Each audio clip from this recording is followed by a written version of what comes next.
I think mine is truly a frightening story. So is mine. So we will let you decide, you being the listener, which of these is truly frightening.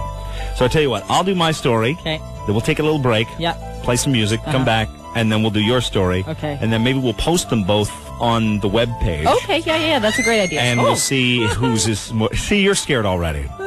So, all right. Let me begin. Okay. First of all, let me just begin by, I don't know if anybody is aware of this, but my address used to be 544 Riverside Drive, right at the corner of Riverside and Wonderland. I actually used to live right at that house where you'll just see the remains of a large fieldstone foundation and not much else. Well, there's a little history behind this house. About 100 years ago, it was a beautiful country farmhouse, several outbuildings in the back, a good-sized barn. But about 10 years ago, it was completely surrounded by the city by that point. Its own little piece of country, bounded on either side by two very busy streets.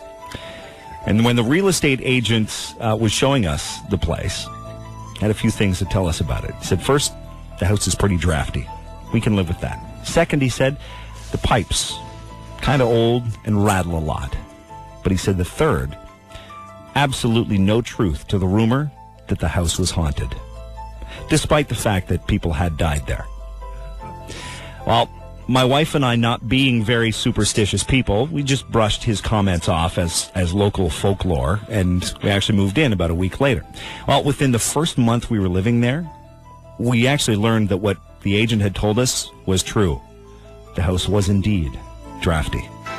The pipes definitely did clang and rattle, and as for the haunting part of it, well, about midnight one night, my wife and I were awakened by what we were sure was a sound of a man screaming. Sounded just like a man that was screaming. I sat bolt up in bed and just sat there and listened, but didn't hear anything more. Till a few minutes later, then something really quiet in the background. Just a little, it was like a mouse scratching. Then it elevated to a rattle, then a clang. Then the pipes were banging and banging for minutes. And then the furnace came on, and it was the hot water running through the radiator pipes. Whew. But there was no more screaming, at least. Now, this scenario kind of played itself out several times over the next few months, till finally I was intrigued enough to do a little more research into what the real estate agent had told us about the folklore. What I found out was the farmer who had lived there during its construction and shortly thereafter, turned out he was, in fact, a vicious killer who held his victims chained to the rafters of the basement, where he tortured them in disturbing ways and finally ended their misery.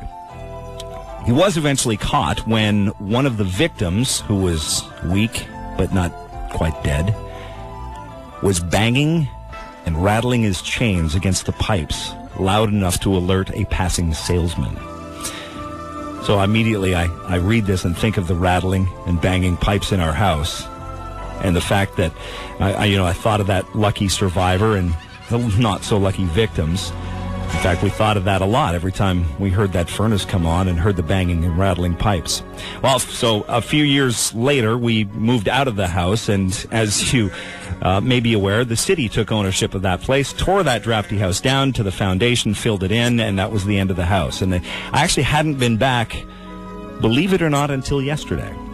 Went back yesterday, stood on that loose soil where the master bedroom was, and actually got a shiver up my spine, even though it was not a terribly cold October day, because just very faintly from down below, there was a little scratch, a little rattle, and a little clang. It was scary. There you go. Are you all right? I'm not going to the bathroom by myself. I don't want to go down the hallway by myself right now. How did you live there for years? It's 5 years we lived in that house. How did you live there for 5 years? As you're driving to work today, if you happen to be coming up Wonderland, just past Riverside, just south of Riverside, just take a look to your right. You might see something.